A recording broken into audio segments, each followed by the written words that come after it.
India polity start हो रही है। आज संविधान के खतरनाक वाले क्वेश्चन लेके आया हूं भाई, संविधान के खतरनाक वाले प्रश्न। देखो, भारत के संविधान में कौन से अनुच्छेद में कहा गया है कि राज्य के राज्यपाल को राष्ट्रपति अपने अधिपत्र द्वारा नियुक्त करेगा? तो राज्यपाल की नियुक्ति किसके द्वारा की जाती है? 6 पारियों में मुझे लगता है 4 बार यह प्रश्न पूछा जाएगा कि राज्यपाल की नियुक्ति किसके द्वारा होती है, हाईकोर्ट के जज की नियुक्ति किसके द्वारा होती है। नॉर्मल से प्रश्न आएंगे, ज्यादा होशियार नहीं बनना, सीधा सीधा आंसर बता देना कि राज्यपाल की नियुक्ति राष्ट्रपति के द्वारा अनुच्छेद 155 के तहत। आना पड़ेगा इस प्रश्न को, है ना। पेपर में आने से पहले प्रश्न मुझे सलाम करके फिर आता है, क्योंकि मैं मां सरस्वती का भक्त हूं, ठीक है ना। ओके, आगे देखिए, राज्यपाल अपना त्याग पत्र किसको संबोधित करके देता है? तो राज्यपाल अपना त्याग पत्र है वो राष्ट्रपति को संबोधित करके देगा। राष्ट्रपति नियुक्ति करते हैं तो उनके प्रसाद पर्यंत है, और राष्ट्रपति शासन जब अनुच्छेद 356 के तहत लगता है तब राज्यपाल ही केंद्र के नुमाइंदे के रूप में काम करता है। आज कांस्टेबल के पेपर में यह प्रश्न पूछ लिया, और तुम्हारी 6 पारियों में वापस से आएगा। कांस्टेबल के पेपर में भी यह प्रश्न आज आया है। राजस्थान में जब पहली बार राष्ट्रपति शासन लगाया गया, उस समय राजस्थान के राज्यपाल है वो संपूर्णानंद हुआ करते थे 1956 के अंदर, है ना। तो ये 13 मार्च से लगा था, 13 मार्च 1956 से लेकर के आपके 26 अप्रैल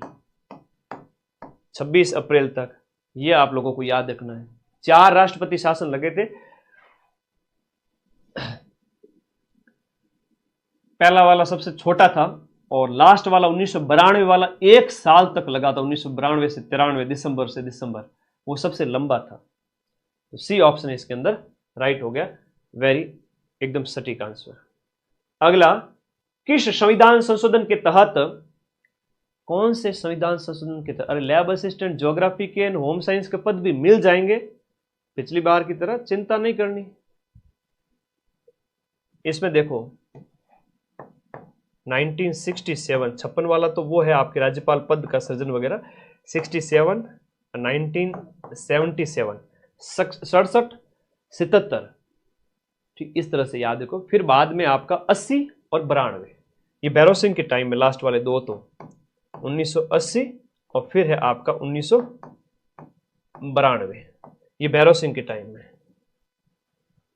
और लास्ट वाला सबसे लंबा 10-10 साल के गैप से, ठीक है। अगला देखो, किस संविधान संशोधन के तहत एक व्यक्ति को 2 या 2 से ज्यादा राज्यों का राज्यपाल बनाया जा सकता है?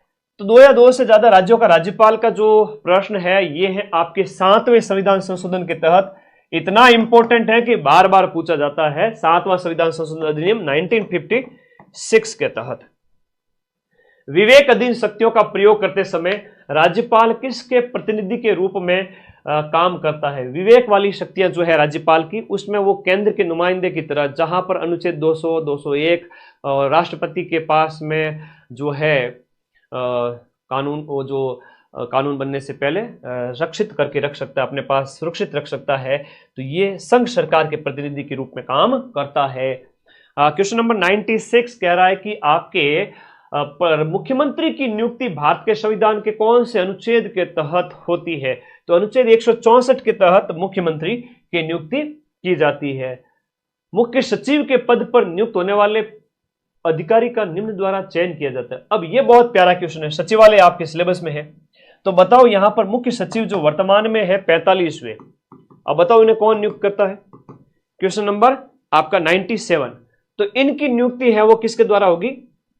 मुख्यमंत्री के द्वारा, क्योंकि ये मुख्यमंत्री के ही एक तरह से कह सकते हैं कि सचिवालय वगैरह ये सब सीएम की हेल्प के लिए तो होते हैं। तो आप लोग याद करोगे, यहां पर मुख्यमंत्री के द्वारा इनकी नियुक्ति की जाती है। और 45वें हैं, वर्तमान में है, उनका नाम है सुधांश पंत। 6 पारियों में से बार बार पूछा जाएगा, सुधांश पंत वर्तमान में सीएस है, चीफ सेक्रेटरी ऑफ राजस्थान।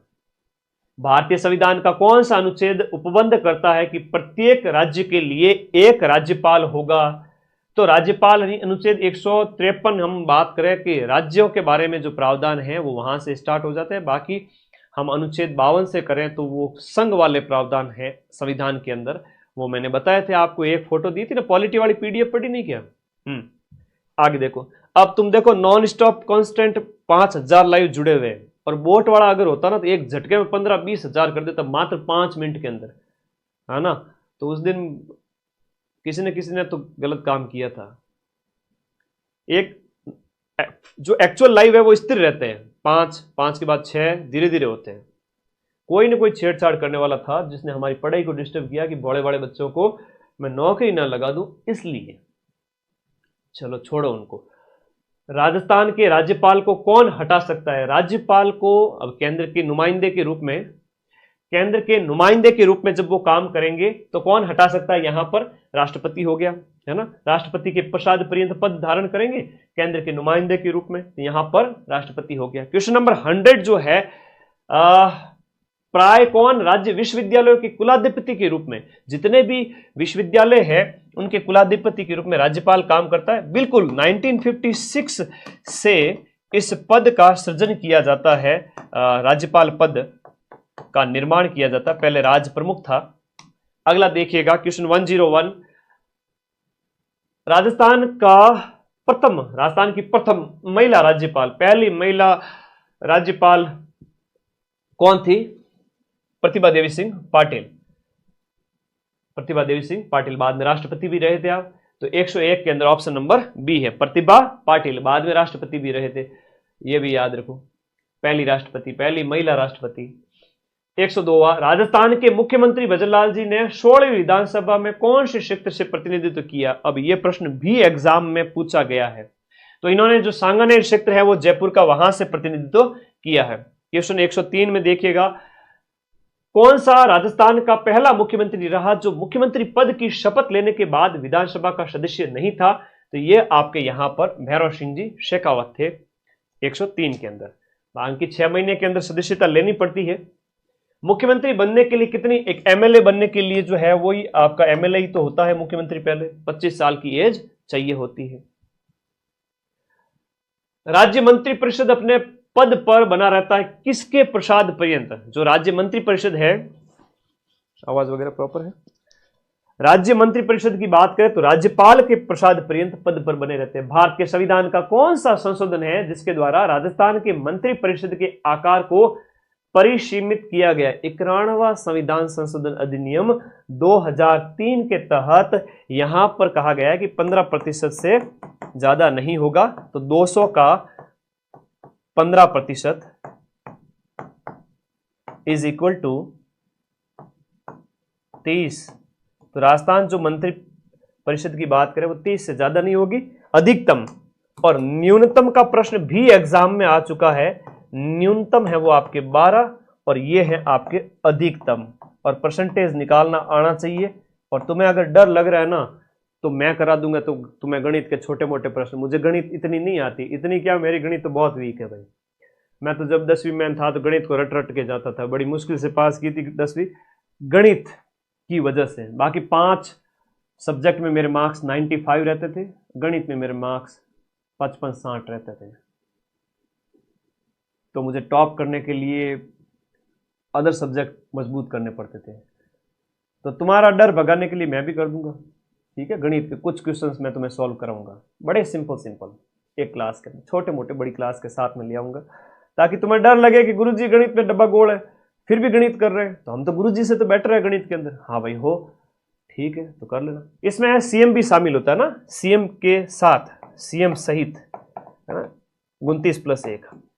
कैसे लगा मेरा आइडिया? क्वेश्चन 107 में देखो रे, बहुत प्यारा क्वेश्चन है। हाँ, अब देखो बढ़िया प्यारा क्वेश्चन है।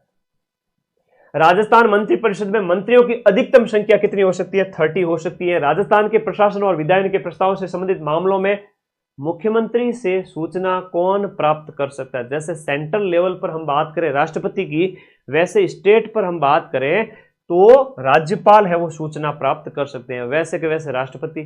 लेकिन आपके सिलेबस में राष्ट्रपति वगैरह नहीं है, प्रधानमंत्री। आपके सिलेबस में सिर्फ और सिर्फ संविधान है, संविधान का ढांचा, उसके अलावा ज्यादा कुछ नहीं है। आगे देखो, गणित के 15 में से 10, 8, 10, कैसे ठोट बालक है मेरी तरह, मैं भी ठोट हूं गणित में, तो भी मैं उसके 8, 10 सवाल सही कराऊंगा। ये मेरा वादा है, तुम्हारे भाई का वादा है। और तुम्हारे लिए मैं गणित का वापस से अभ्यास करूंगा अगले 2 दिन बैठ करके। राजस्थान के मंत्रिपरिषद में मुख्यमंत्री सहित विधानसभा की कुल सदस्य संख्या के अधिक से अधिक कितने प्रतिशत सदस्य हो सकते हैं? 15% आपका 91वां संविधान संशोधन के तहत।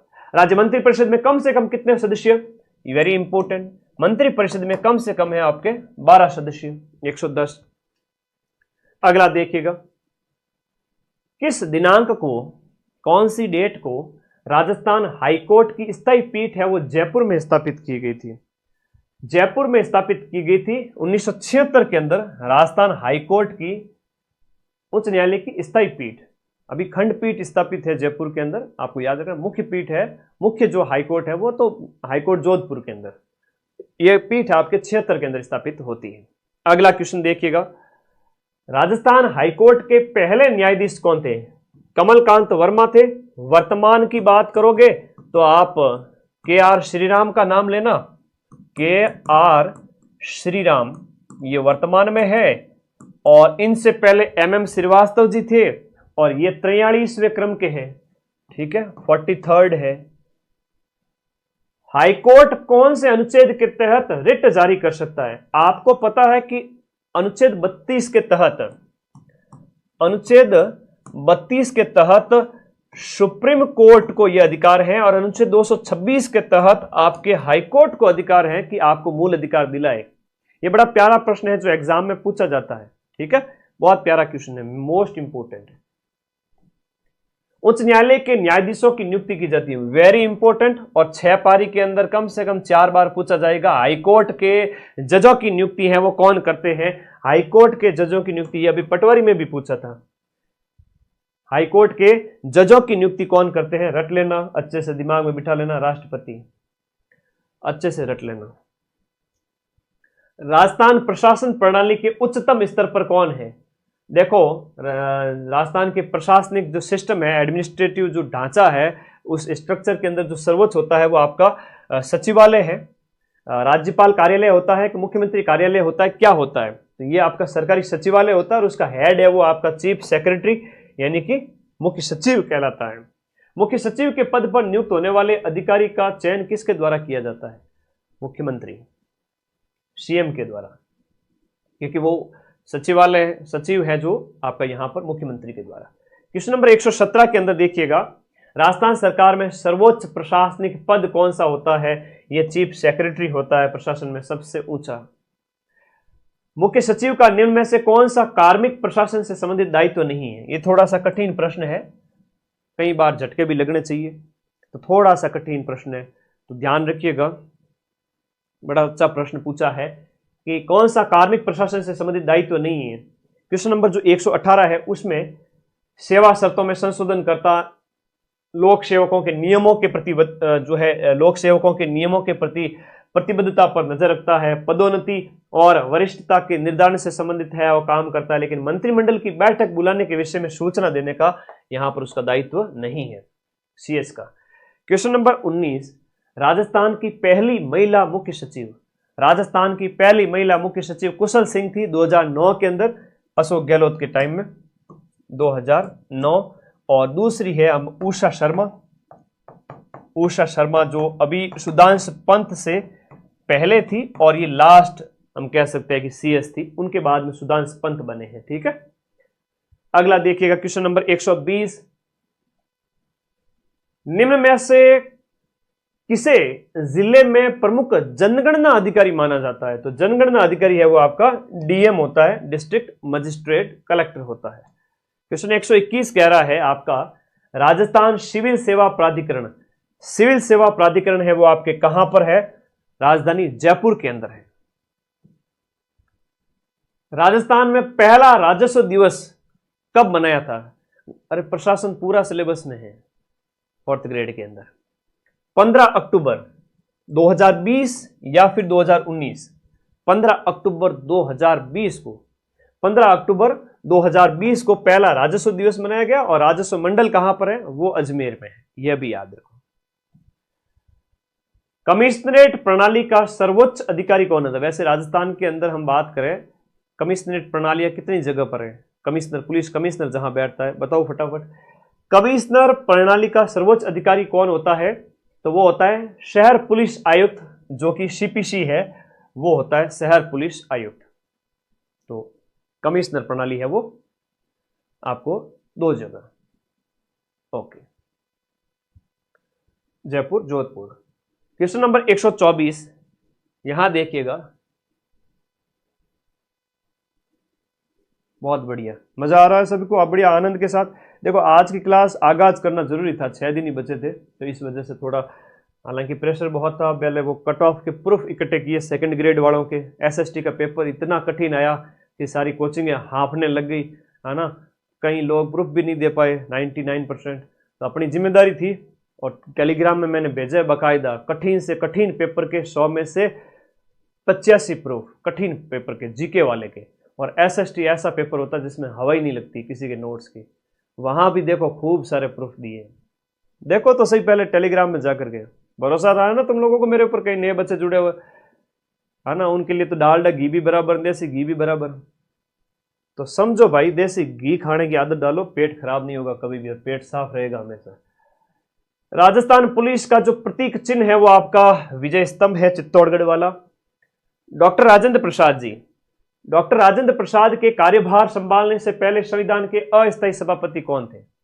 और मेरे प्यारे बच्चों, अब इंडिया पॉलिटी स्टार्ट हो रही है, ध्यान रखिएगा सभी बच्चे। तो सच्चिदानंद सिन्हा जो है वो 9 दिसंबर को 1946, 9 दिसंबर 1946, पॉलिटी के नोट्स मिल गए ना टेलीग्राम ग्रुप में, आज ही डाले, अभी शाम को ही। ये देखो लिंक दिया हुआ है ब्लैक कलर का, उसके ऊपर क्लिक करके जाओ और ज्वाइन पे बटन पे क्लिक करना, आपका हो जाएगा, नोट्स मिल जाएंगे। अस्थायी तो सच्चिदानंद जी से, भारत की संविधान सभा की किस बैठक के अंदर स्थायी सभापति? देखो ये प्रश्न मैं थोड़ा इंप्रूव करवाना चाहूंगा, वेरी इंपोर्टेंट है। 9, 10 और 11, 9, 10 और 11 दिसंबर तीसरी बैठक थी, है ना, इसको सही कर लेना, बहुत इंपोर्टेंट है। तीसरी बैठक, और तीसरी बैठक में आपके स्थायी सभापति राजेंद्र प्रसाद जी बने थे। भारत की संविधान सभा की पहली बैठक है वो 9 दिसंबर 1946 को होती है। सबसे ज्यादा संख्या में कौन से प्रांत के सदस्य उपस्थित थे? तो सबसे ज्यादा है वो मद्रास प्रांत। आज का हम बात करें तो मद्रास प्रांत, तमिलनाडु वाला जो क्षेत्र, मद्रास प्रांत के सबसे ज्यादा सदस्य थे। अंतिम रूप से संविधान को अंगीकृत करते समय 24 जनवरी 1950 को संविधान सभा के कितने सदस्यों ने वास्तविक रूप से उपस्थित हो सकर के हस्ताक्षर किए थे? तो बहुत प्यारा क्वेश्चन है। हस्ताक्षर करने वाले सदस्यों की संख्या लास्ट में 284 थी, 284 थी। निम्न में से कौन सी महिला भारत की संविधान सभा में देशी रियासतों की महिला प्रतिनिधि थी? इंपोर्टेंट है, देशी रियासतों की महिला प्रतिनिधि एनी मस्करीन थी, एनी मस्करीन थी। कॉन्स्टिट्यूशन के इतने तगड़े क्वेश्चन है, पूछो ही मत, एकदम प्योर देसी घी, चौमासा रामायण देसी घी, एकदम हरे चारे का देसी घी, सोने जैसा पीला। ये वो प्योर क्वेश्चन है, सिर्फ कॉन्स्टिट्यूशन को समर्पित है, इधर उधर के कोई कंटेंट नहीं है।